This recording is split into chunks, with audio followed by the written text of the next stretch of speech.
அனைவருக்கும் வணக்கம். இது உங்கள் மலைச்சாரல். நான் உங்கள் அகிலா. இன்னைக்கு இந்த வீடியோவில் ஒரு விளாக் தான் பார்க்க போகிறீங்க. அதுவும் ட்ராவல் விளாக் தான் பார்க்க போகிறீங்க. இந்த டைம் லீவுக்கு எங்கேயாவது 2 நாள் ட்ரிப்பு மாதிரி போயிட்டு வரலான்ட்டு அம்மாவோட அடுத்த பக்கெட் லிஸ்ட்டில் இருந்த கும்பகோணம் ட்ரிப் தான் நாங்கள் பிளான் பண்ணியிருந்தோம். அதுக்காக பாண்டிச்சேரியிலேருந்து கடலூர் வந்துட்டு இங்கே திருப்பாதிரிப்புலியூர் ரயில்வே ஸ்டேஷனில் வெயிட் பண்ணிகிட்ருக்கோம் ட்ரெயினுக்காக. ஃபர்ஸ்ட் வந்துட்டு வைத்தீஸ்வரன் கோயில் போயிட்டு அங்கே சாமி கும்பிட்டுட்டு அதுக்கப்புறமா அங்கேருந்து கும்பகோணம் போயிடலான்றது தான் பிளான்னு. ட்ரெயினும் வந்துச்சு, நாங்கள் ட்ரெயின்லேயும் ஏறிட்டோம். இது வந்து ஆக்சுவலாக லோக்கல் ட்ரெயின், டெய்லி வரும் இல்லையா அந்த ட்ரெயின். இந்த மாதிரி ட்ரெயினில் போகிறதுக்கு எனக்கு ரொம்பவே பிடிக்கும். நம்ம ரிசர்வ் பண்ணி போகிறத விட இது வந்துட்டு இன்னுமே ஜாலியாக இருக்கும். எனக்கு பொதுவாக அந்த தஞ்சாவூர், கும்பகோணம் இந்த சைட்லாம் ட்ராவல் பண்ணுறதுக்கு ரொம்ப பிடிக்கும். ஏன்னா பச்சை பசேல்னு இருக்கும், நிறைய ஆறு குளம் அந்த மாதிரிலாம் வருமா, அதெல்லாம் பார்க்குறதுக்கு ரொம்பவே பிடிக்கும். அதே மாதிரி தான் நாங்கள் அன்றைக்கி போய் காலை நேரத்துலேயே போகிறப்போ அந்த மிஸ்டோடு இருக்க மாதிரி பார்க்குறதுக்கு ரொம்ப அழகாக இருந்தது. உங்களுக்கு வந்துட்டு நைட் ட்ராவல் பிடிக்குமா, இல்லை அந்த விடிகிற பொழுதில் ட்ராவல் பண்ணுவோம்ல அது பிடிக்குமான்றதை கீழே கமெண்ட் பண்ணுங்கள். எனக்கு வந்து விடிகிற பொழுதில் ட்ராவல் பண்ணுறதுக்கு ரொம்ப பிடிக்கும். ஏன்னா அதிகமாக நாங்கள் அந்த மாதிரி தான் போவோம், அதனால் அதான் பிடிக்கும்.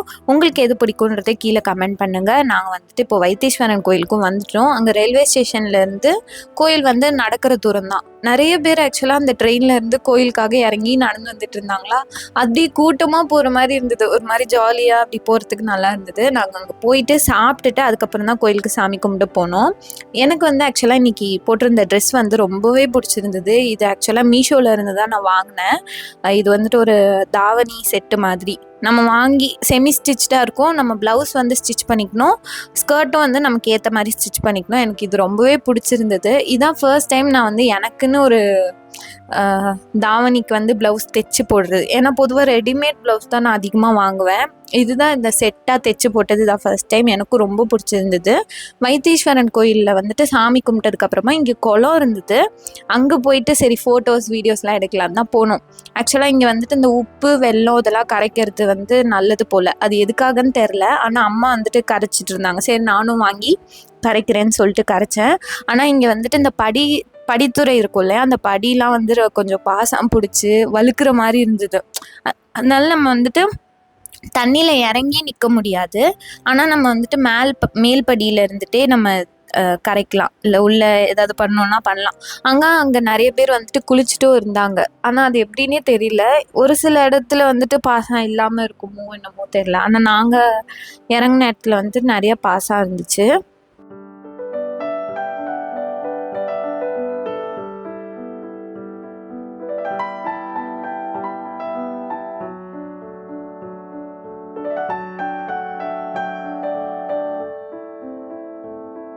இந்த குளம் வந்துட்டு நிறைய தண்ணி நிரம்பி இருந்தது. அதோட பார்க்குறதுக்கு ரொம்ப நல்லா இருந்தது. அதே மாதிரி இந்த நடுவில் வந்து ஒரு மண்டபம் மாதிரி இருந்தது, அதுவும் பார்க்குறதுக்கு ரொம்ப நல்லா இருந்தது.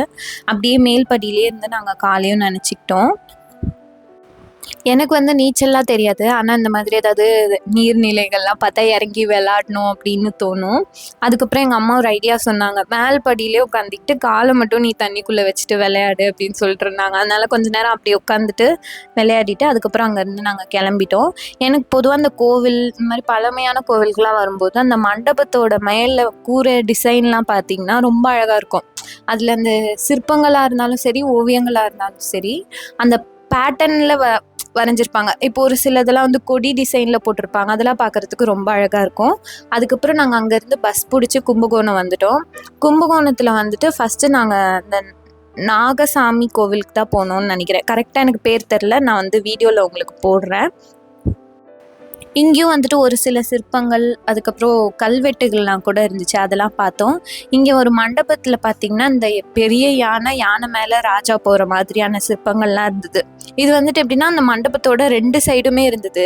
ஒரு சைடில் இருக்கிறப்போ நான் வீடியோ எடுக்கும்போது அங்கே இருக்கவங்க என்ன சொன்னாங்க, இங்கே வீடியோ எடுக்காதீங்கம்மா, அந்த சைடு ஒன்று இருக்கும், அங்கே போய் எடுங்க அப்படின்னு சொன்னாங்க. ஆக்சுவலாக நான் இது வரைக்கும் எந்த கோவில்லையுமே வீடியோ எடுக்கக்கூடாதுன்னு திட்டி தான் பார்த்துருக்கேன். அதாவது மூலவரை நம்ம எடுக்க போகிறதில்ல, சுற்றி இருக்க சிற்பங்கள் அதெல்லாம் எடுக்கும்போது நீங்கள் வீடியோ எடுக்கக்கூடாதுன்னு தான் நிறைய இடத்துல சொல்லியிருக்காங்க. இங்கே தான் வந்துட்டு ஃபர்ஸ்ட் டைம் வந்து நீங்கள் இங்கே எடுக்காதீங்க, அந்த சைடு ஒன்று இருக்குது, அந்த சைடு போய் எடுங்க அப்படின்னு சொல்லி கொஞ்சம் நல்லா பொலைட்டாக பேசினாங்க, ஒரு மாதிரி ஹார்ஷாக பேசாமல். அது வந்து எனக்கு ரொம்ப பிடிச்சிருந்தது. அதுக்கப்புறம் மதியானம் 12:30 மேலே ஆனதுனால எல்லா கோயிலும் க்ளோஸ் பண்ணியிருப்பாங்க. சரின்ட்டு ரூம் போட்டு நம்ம கொஞ்சம் நேரம் ரெஸ்ட் எடுத்துடலாம் அப்படின்னு சொல்லிட்டு தான் நாங்கள் ரூம் போட்டோம். ஆக்சுவலாக அது வந்து பூஜா ஹாலிடேஸ்னால எங்கேயுமே ரூம் கிடைக்கவே இல்லை. நாங்கள் புக் பண்ணிட்டும் வரல. இந்த ஹோட்டலில் வந்துட்டு இந்த ஒரு ரூம் மட்டும்தான் இருந்தது. அதனால அங்கே நாங்கள் வந்துட்டு சாப்பிட்டதுக்கப்புறமா ரூமுக்கு போயிட்டோம். ஆக்சுவலாக அவங்களே 1 hour லேட் ஆகும் அப்படின்னு சொன்னாங்க. சரின்ட்டு அதுக்குள்ளே போய் சாப்பிட்லான்ட்டு பக்கத்துலேயே ஒரு ஹோட்டல் இருந்துச்சு, அங்கே போய் சாப்பிட்டுட்டு திரும்ப நாங்கள் ரூமுக்கு வந்துட்டோம்.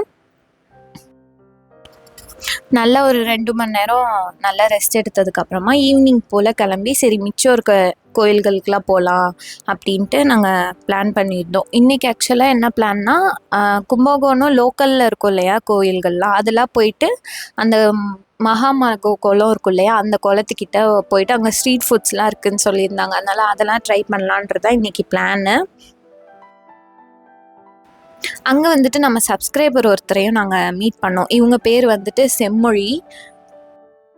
முன்னெல்லாம் நான் யாராவது வந்து பேசினாங்கன்னா அவங்கள்ட்ட ஃபோட்டோஸோ வீடியோஸோ நான் எடுத்து வச்சுக்க மாட்டேன். அது என்னமோ மிஸ் பண்ணிட்ட மாதிரி இப்போ ஃபீல் ஆகுது. இனிமேலாவது யாராவது பேசினாங்கன்னா முடிஞ்ச அளவுக்கு அவங்கள வீடியோவில் இன்க்ளூட் பண்ணணும், இல்லைனா ஃபோட்டோஸ் எடுத்து மெமரிஸ்க்காக வச்சுக்கணும் அப்படின்னு சொல்லிட்டு இப்போ தான் எனக்கு ஒரு தோண ஆரம்பிச்சிருக்கு. அதனால தான் மோஸ்ட்லி யாராவது பேசினாங்கன்னா அவங்கக்கிட்ட நீங்கள் வீடியோவில் வரீங்களான்னு கேட்டுட்டு வரேன்னு சொன்னாங்கன்னா அவங்களையும் நான் இன்க்ளூட் பண்ணுறதுக்கு ட்ரை பண்ணுறேன். அடுத்தது நாங்கள் போன கோவில் வந்து சாரங்கபாணி கோவிலுக்கு தான் போயிருந்தோம். இந்த கோவிலில் இருக்கிற பெருமாளோட பேர் வந்து சாரங்கபாணி. சாரங்கம்னா வில்லு, பாணினா கை. வில்ல வந்து கையில் ஏந்தியவன்றது தான் பொருள். ஆண்டாளோட திருப்பாவையில் ஆழிமலை கண்ணான்ற ஒரு பாடல் இருக்கு இல்லையா, நிறைய பேருக்கு அது தெரிஞ்சிருக்கும். அதில் தாழாதே சாரங்கம் உதைத்த சரமழை போல்னு ஒரு பாட்டு வரும், ஒரு வரி வரும். அதில் வந்துட்டு எப்படின்னா, மலை வந்துட்டு வில்லுல இருந்து புறப்பட்ட அம்பு மாதிரி பொழிதான் அப்படின்ற ஓமையோட அதை சொல்லியிருப்பாங்க. அது ரொம்ப அழகாக இருக்கும். அடுத்து நாங்கள் போன கோயில் வந்துட்டு இந்த சாரங்கபாணி கோயிலுக்கு பக்கத்துலேயே சோமேஸ்வரர் கோவில்னு ஒரு கோவில் இருக்குது. இது வந்து சிவன் கோயில். இங்கே தான் நாங்கள் போயிருந்தோம். அதாவது பெருமாள் கோயிலும் சிவன் கோயிலும் பக்கத்தில் இருந்தது. ஒரே காம்பவுண்டில் தான். இங்கேருந்து பார்த்தா அந்த கோவில் தெரியுது, அங்கேருந்து பார்த்தா இந்த கோவில் தெரியுது. நம்மலாம் பக்கத்து வீடுன்ற மாதிரி சொல்லுவோம்ல, அந்த மாதிரி பக்கத்துலேயே கோயில் இருந்தது. அது பார்க்குறதுக்கு ரொம்ப நல்லா இருந்தது. ஏன்னா இது மாதிரி நான் அது வரைக்கும் எங்கேயும் பார்த்ததில்ல.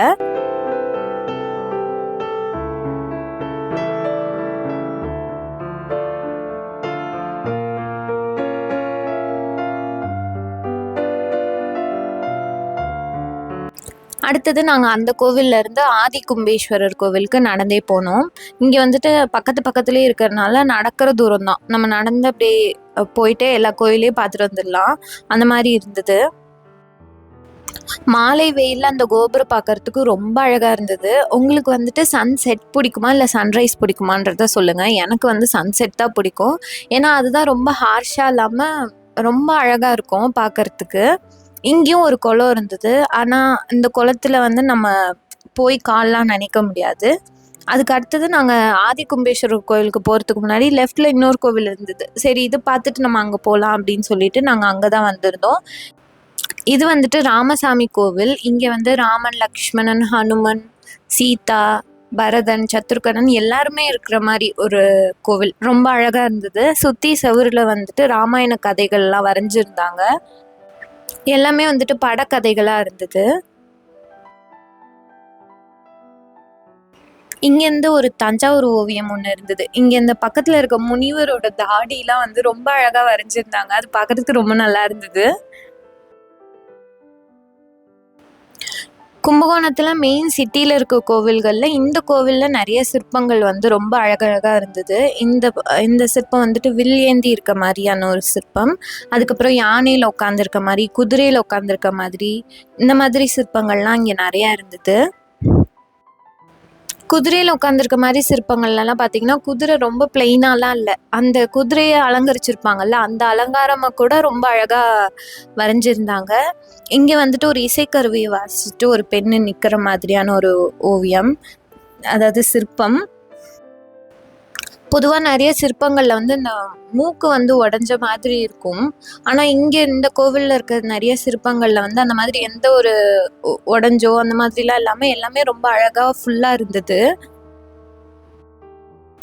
திருப்பாவையிலே இன்னொரு வரி வரும், ஓங்கி உலகளந்த உத்தமர்தம் பேர் பாடின்னு. அந்த மாதிரி ஓங்கி உலகளந்த பெருமாள் வந்துட்டு இருந்திருந்தாரு. இது வந்துட்டு அந்த பூமாதேவி வந்து தன்னோட கையை 2 சைடு இப்படி விரிச்சு வச்சு அதில் பெருமாளோட கால் இருக்க மாதிரி இருந்தது. அந்த கை வந்து ரொம்ப அழகாக இருந்தது பார்க்கறதுக்கு. அப்படி சின்ன கையாக அவ்வளோ அழகாக இருந்தது.